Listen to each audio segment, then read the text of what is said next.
If you fell into a black hole the size of our sun, you'd be ripped to shreds in milliseconds. But if you fell into the biggest one we know of, Phoenix A, which is like 100 billion times more massive. You actually wouldn't feel a thing. Right, which is completely wild. Welcome to today's deep dive. We've got a fascinating stack of sources for you today, including research from the Department of Energy, the National Science Foundation, astronomical surveys like DESI, and some rigorous physics forums. And our mission today is to uncover exactly how the laws of physics, squish, stretch, and ultimately break matter at these absolute cosmic limits. Yeah, so let's start with Phoenix A. I mean, most people know about spaghettification. That's the way stellar black holes stretch you into a noodle. But because we're looking at this unimaginably massive scale here, the math kind of flips, right? It totally does, because the event horizon of Phoenix A is just so incredibly vast. The distance between your head and your feet is mathematically negligible compared to the distance to the singularity. Okay, so the gradient is relatively flat. Exactly. The gravitational pull on your feet is virtually identical to the pull on your head. It's a difference of just 0.001 Gs. Wow. So crossing that point of no return, it's really like drifting down a wide, perfectly calm river in the dark. Yeah, that's a really good analogy. And you're completely unaware you just went over a massive waterfall. You crossed totally unharmed. And, to an observer watching you from afar, time dilation actually makes you appear completely frozen in place. Right, but even these cosmic giants, they aren't eternal. Through quantum fluctuations at the event horizon, they slowly leak energy back into space. That's Hawking radiation, right? You got it. Hmm. It's a painfully slow evaporation, though. Yeah. I mean, a black hole with just the mass of our sun takes a staggering 10 to the 67th power years to vanish. Just an absurd amount of time. So even the absolute densest objects in the universe eventually lose the battle and evaporate, which makes you wonder, if gravity ultimately loses, what is the universe actually yielding to? Like, what is pulling it apart? Well, that brings us to dark energy.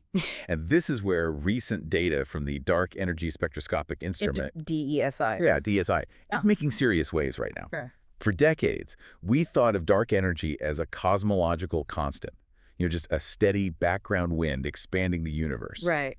But the DSI data suggests it might be dynamic, a sort of phantom dark energy that actually evolves over time. Okay, so instead of a steady wind, the data suggests it's more like a pressurized engine that is actively revving up. That's a perfect way to visualize it. And if that engine accelerates, it leads to a scenario known as the Big Rip.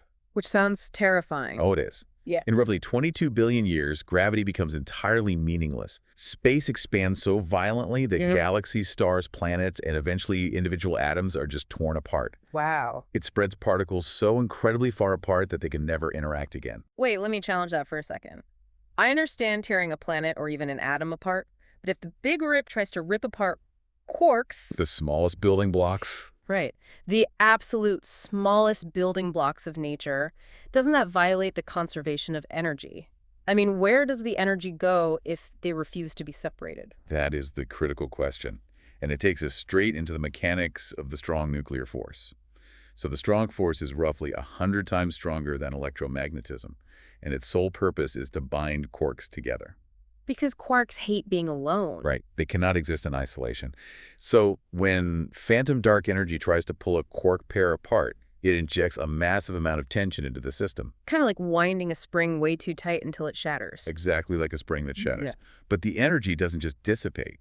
According to E=mc², that immense built-up stretching energy converts directly into mass. Oh, wow. Yeah, it instantly spawns brand new quarks right out of the void. Are you kidding? So the Big Rip, which is like the universe's ultimate mechanism of destruction, is stretching matter so violently that it literally forces the creation of new matter. It is a profound irony, yeah. It. The death of the universe could theoretically trigger a runaway creation event. That's insane. It would fill the dying cosmos with a rapidly expanding, just boiling soup of quark-gluon plasma. So why should you, listening to this, care about any of this?